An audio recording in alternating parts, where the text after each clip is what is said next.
What's going on, YouTube? My name is Zach with Android Digest, and today we're going to be talking about the Samsung Galaxy Book 2 360. I'm going to be doing a full review on this laptop, and you might be wondering, why am I covering a Windows laptop with Android Digest? Well, I only cover about 3 or 4 a year. I don't talk often about Windows laptops, but this Samsung laptop has really good Android integration. It actually works with the same S Pen that you could use with your Tab S7 or your Tab S8, and also it's just a really good laptop that a lot of you might need because not everyone can use an Android tablet for their workflow. So I wanted to let you know my thoughts. So with all that being said, let's get right into it and let's check out the Book 2 360.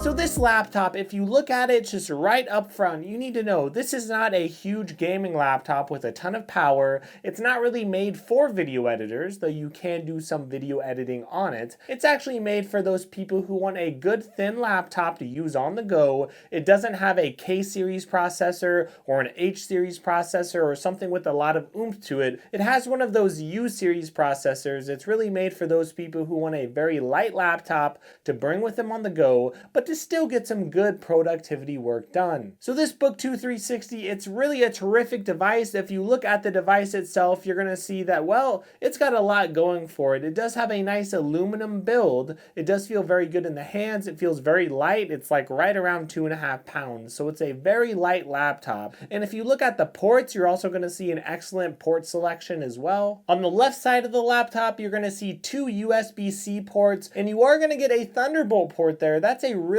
big deal. That means that you're going to get very fast transfer speeds. You could technically even use an external video card if you really needed to. You also have an HDMI port, which is very rare for a laptop like this. And if you go to the other side, you also have an excellent port selection as well. Because on that side, you have a USB-A, you have a headphone jack, and you also have an SD card slot. A micro SD card slot, I should say. Now, if you look at the top right-hand corner of this laptop, right around the keyboard area, you are going to see a power button, and that power button is very much disguised because it also works as a fingerprint sensor. And this laptop does have a 360-degree hinge. Touchscreen does work very well on this laptop. It is only a 60 hertz screen, but if you flip it back, you're going to get that amazing experience where you could actually use touchscreen or use it as a tablet. I didn't really use it for that in my experience, but the good news is I was able to use it, well, if I was using my S Pen, that's a really cool thing. And also I was able to use that touchscreen occasionally if I just wanted to close a window or if I wanted to open something up. I've gotten very used to using Windows laptops with touchscreen, so that's a really nice bonus as well. And I don't want to forget about the keyboard on this device because the keyboard is really good,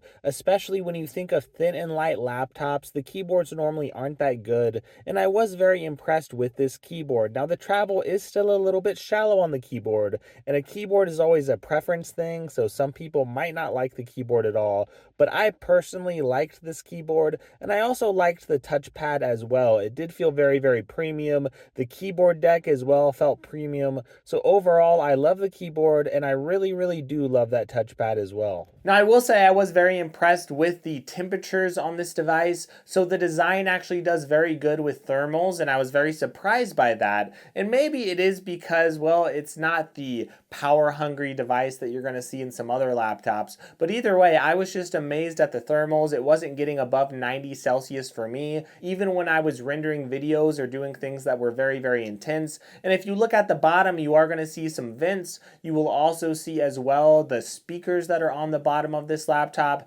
and you will see some air can actually vent out of the back of the laptop as well. So overall, I'm very impressed with the design. I like the look of it. One minor thing I didn't like with the design is the odd creakiness to it, and this could vary by laptop. I know when I went to Best Buy, I did not have this issue, but as I was picking it up around the corners, I was noticing a little bit of an odd creaking sound. And I'm not sure why that is. It was only in a few select spots as I was picking up the laptop or actually moving my fingers around the laptop. In certain ways, I just heard an odd little creak. It's something that you would not notice when you're actually using it, maybe only when you're carrying it around. And I don't know if that's just bad build control or build quality, but either way, this device, I don't even want to say it has bad build quality because this is a very, very nice device that looks very impressive. And the fact that they were able to fit all this stuff in a very small form factor, I was very, very impressed with it. So it's got a very good build, but more than that, I was very impressed with the display and the price that you get this display at. This is an AMOLED display in a laptop for a reasonable price. Now this does have a 16:9 aspect ratio with a 1080p display, so it does have a 1920 by 1080 resolution. Some of you like a 16:10 display or a 3:2 display.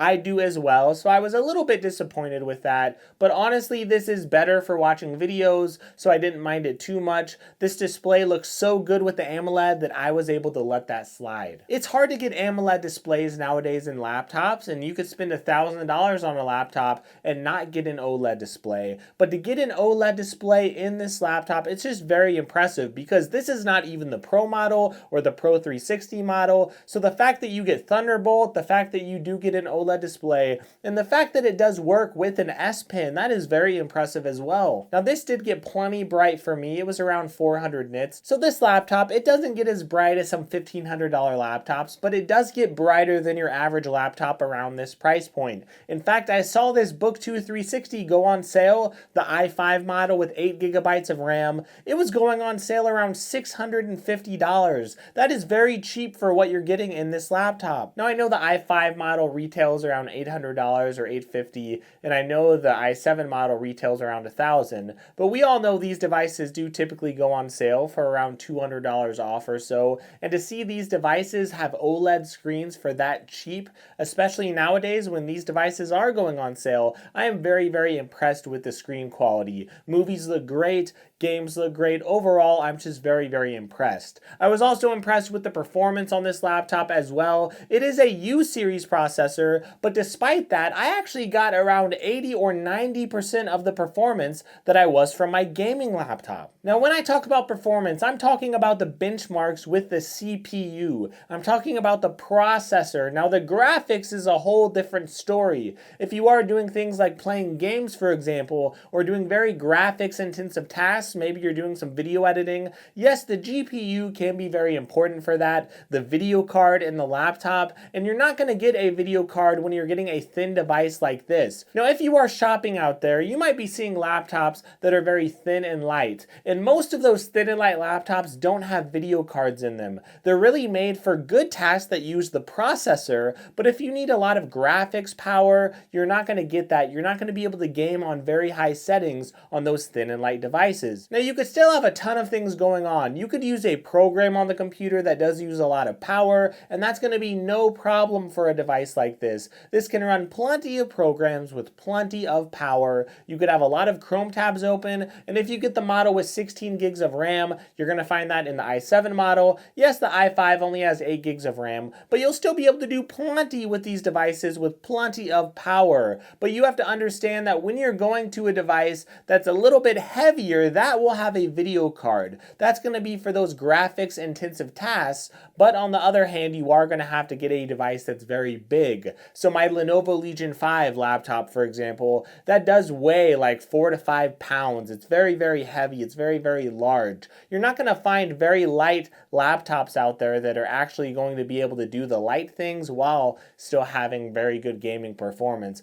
Unless, of course, you spend like $1,500 on something like one of those Razer Blade laptops. Realistically, most thin and light laptops will have a lot of power, but again, if you need graphics power, that's a whole different story, and that's when you're going to need a video card. So this doesn't have a video card in it. It could still run games like Fortnite, for example. I was able to run it with a 1080p resolution on lower settings, and it was able to actually run pretty good. Now, it did glitch out a little bit as I was flying down from the sky. I don't really like Fortnite, by the way, but I wanted to do this for you, so I was was flying down, it glitched out a little bit, but once I got to the ground, I was able to play on lower settings and even medium settings at times, and I was able to play just fine with a decent frame rate. Now you could also drop it down to a 720p resolution, and of course you would be able to play on even higher settings then, or with even more smoothness. So you can play a game like Fortnite, or you can play an MMO like World of Warcraft or Lord of the Rings Online. You could play those games on medium or even high settings with no issues, because MMOs don't take a lot of power. And again, if you're doing things like using Microsoft Word or other things like that, you're just typing out documents, you're going to be able to do that or use the web with absolutely no issue. Even some things like Photoshop should run just fine on this device. Just remember that this device is thinner and lighter. It's not meant to be for graphics intensive stuff. It's meant to be for those people who need some good power, but you also want a lighter device. Now this laptop does come with a lot of extra features as well. Now I wasn't able to test all of them. I didn't have a Samsung phone at the time of making this video, but this device does work very well in the Samsung ecosystem. For one, you can actually use your Samsung tablet as a secondary screen for this laptop. That's a really cool thing. This laptop also works really well for those of you who have Samsung phones, because you could use things like Quick Share and quickly share things from your device to your laptop. Also, if you look in the app section and you search for the Samsung settings, you can find a settings menu that does look very familiar to a lot of you. It looks like a smartphone menu in some ways. And if you actually look at that, there's a lot of cool features in there. You can limit how much this device charges. So a lot of you know that if you charge up to 100%, or if you leave your device at 100%, it can wear your battery down a little bit. So you can limit your device as far as how far it can charge. And there's a lot of other really cool features in the settings as well. So with how this device integrates with Samsung tablets or Samsung smartphones, the fact that this could also work with the S Pen, and it works very well. I was actually able to use an S Pen from my Tab S8. I was even able to use an S Pen from previous tablets like the Tab S7. So it's really cool that you could use your S Pen from older tablets. You could actually use your tablet as a secondary screen for this monitor. You could also use your devices, well, like your Samsung smartphones, to send items to the laptop. So there's a lot of great integration with Samsung phones, but also with Android phones as well, of course, because you can link up your Android smartphone to the laptop. So that is really cool to see. Now the battery life on this laptop is good. It's not great. Apparently the i5 model has like a 61 watt hour battery. The i7 model has a 63 watt hour battery. So they're very, very close in battery size. And I have to say, overall, I was impressed with the battery life. Now keep in mind, it does depend on what you do. I did a lot of intense stuff with my laptop, a lot of things like Zoom calls, and a lot of things like even some light gaming. And I was able to get around 6 hours from it, but I was also doing things like video editing, a lot of very intense stuff. But if you actually look at some other people who actually tested the battery on this laptop, you'll see that they were able to actually get pretty good battery life if they were doing things like watching videos. If you actually turn it on the battery saver mode, you're actually able to get pretty impressive battery, and I would say you would get even over 10 hours of battery life. So it really does depend on who you are. I would hate to say you're going to get 6 hours. That's really only for intense stuff. I would say your average user should get between 8 and 12 hours, and it really just depends on what settings you're on, if you turn the battery saver mode on, how bright you are using your laptop, and what you're doing on it. So overall, what are my impressions of this laptop? Well, I'm very, very impressed with it. You're getting an AMOLED screen with an i5 or an i7 processor, a 12th gen Intel processor. You're getting all of that for a very reasonable price. And Samsung does very, very good with student discounts. I was able to actually get the i7 model with 16 gigs of RAM whenever I found it on sale, and then I got a student discount on top of it. I was able to get that laptop for under $700. So you could get a lot of great deals on these laptops when they go on sale. Check the links in the description. But if I was you and I was looking for a laptop and I was really thinking about what laptop to buy, I would strongly consider this laptop. Now the display, it is a 13.3 inch screen. That might be a little too small for some of you. Some of you might not like the aspect ratio on this screen. And some of you might just want a little more power. Maybe you're wanting something with a processor that's in the Pro model. models. So the Pro models do have a little bit of a stronger processor, but I have heard that there's some throttling in those Pro models, right? So you might get a better processor, but the 13-inch model on the Samsung Galaxy Book 2 Pro 360, I've heard it does throttle a little bit. So then you're gonna have to bump up to the 15-inch model, and then you're gonna pay a lot more money for it for a minimal performance gain. So if you're out there and you want a gaming laptop, hey, I would go get a gaming laptop. If you need a lot of power, you might just need to sacrifice the weight of your laptop. Or if you want a gaming laptop with power and you still want it to be lightweight, maybe get that Razer Blade laptop. That could be very reasonable. You're just gonna have to pay a lot more for it. So you really have to think about what you want. If you want a device with some power and some good power, but you also want it to be thin and lightweight, and you want a nice AMOLED screen, this is a tremendous device. I would say it's one of the best laptops you could buy for the money. Samsung has been doing a great job, and I reviewed the Samsung Galaxy Book Flex 2 Alpha. That device was a really good device, but it was a device that was very overlooked. And it didn't have Thunderbolt, it didn't have that, but it had a QLED screen and it looked really nice. And I was saying back then, man, Samsung is really giving you a great screen for the money. Well, now we're getting an OLED screen and we're getting it for a very great price, especially if you see that i5 model go on sale for around 650 bucks or so. If you see a deal like that where you get an OLED screen, 650 bucks, good brightness, a lot of good power, and you're not getting a laptop made of plastic like a lot of devices around this price. So I would say absolutely, I would highly recommend this laptop if you could find it for a good deal. So thank you so much for watching this video. If you did like it, give me a like and give me a sub. And by the way, I also want to mention, if you do get any extra time, check out some other videos, leave a comment down below, and check those links if you're looking for a good deal. So I hope you have a great day. I hope you enjoy your life, and I hope you enjoy your week.